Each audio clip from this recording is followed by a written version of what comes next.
കുറേ നേരമായി. വിളക്ക് എത്തിക്കുന്നില്ലേ എന്നും പറഞ്ഞ് വന്ന് കിടക്കുന്നു.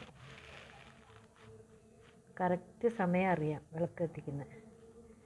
ആ സമയത്ത് അവിടെ വരും. അപ്പം അങ്ങോട്ടും മാറിയിട്ടുണ്ടെങ്കിൽ അതിനറിയാം. ഇവരൊക്കെ എങ്ങനെയല്ലേ സമയം അറിയുന്നത്?